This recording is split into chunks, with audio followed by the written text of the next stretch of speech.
Hi, my name is Jennifer Upsdell. I'm a resident in Kerrisdale. I'm a mother, and I'm an instructor here at the facility. So I have a few questions, and I'm a little nervous because I'm not a big public speaker. So thank you, everyone, for coming to talk with us. In February 2012, the Park Board revealed that they had a $2.4 million deficit. How are you going to manage the revenue that you collect from all these community centers? And exactly, please, in concrete terms, not in vague and unabsolute terms, where will the Kerrisdale Community Centre revenue be distributed to? Thanks for that question. What do you teach? I teach family life skills programs. Oh, great. So, yes, last year there was a chance that we were going to have a deficit. We've corrected our budget. We've corrected it. We have a $103 million budget. And a lot of it was done through efficiencies, reducing management, and that's how we balanced our budget. We now have a balanced budget. How would we handle the revenues here? We have committed that whatever model we use, if we start to pool money or if we do some cost sharing, we would be very transparent. And all the money generated at each center, it would be posted on the web and everyone could see where money was coming from and where money was going to. And that's how we would account for it. Okay, thank you for answering that. So when you say where the money is going to, that's not a very concrete answer about where you intend the money to go. I see. So when you say you have a plan, in my understanding of a plan, that means you have steps already outlined. Well, here's the plan.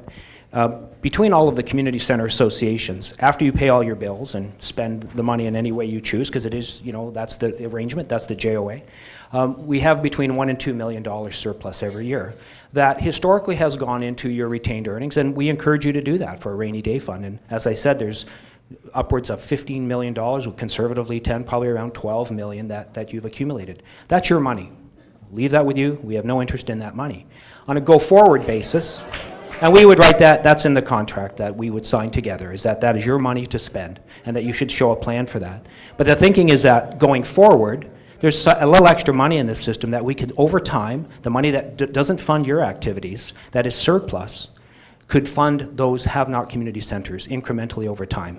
It's taken 40 years to accumulate $12 million, and we're not looking at correcting the inequities overnight.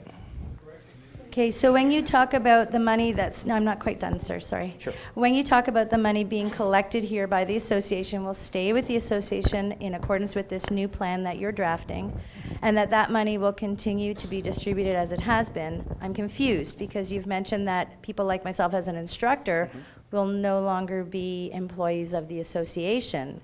What will I be an employee of, and how will I continue my programs here at the community center? Well, it depends on your classification, but our objective is to continue all of your programs with whoever is teaching. Are you a contractor or an instructor? I'm a contractor. So your contract, we would honor the contract, and we would pay you what you're being paid. You would honor that contract past the next election? We would honor that contract as long as the association was. I'm not elected, so. Okay, and then speaking about programs, you mentioned core programs. I'm not clear what you mean by that. Sure. Core programs, we've got a good example. I see Seti Pendiker here from the Roundhouse. The Roundhouse has a wonderful seniors art program that has now been recognized across the Lower Mainland, and it's starting to spread across the country as being an excellent example of helping seniors through art. We see that as having the potential of being a core program that every center should have access to. Another one is More Sport program. More Sport's a wonderful introduction program for young people who are not active in minor sports and for whom minor sports doesn't work. We co-fund that with the school board. We think it's a terrific program that we think each center would benefit from. I don't want to overstate core programs. We probably have 2 that we would like to roll out over time. And they're ones that a lot of you are already doing in some form or fashion. So those are 2 examples of core programs. So does that mean that I could be replaced by a core program, a big box program that's just rolled out citywide, and therefore the diversity of different instructor styles would be lost? No. Can you put that in writing? Yes. Okay. And my last question is regarding our seniors' lunch in particular. Will you continue to subsidize it so that it continues to run as it is, unchanged? Yes. Okay. Will you put that in writing? Yes.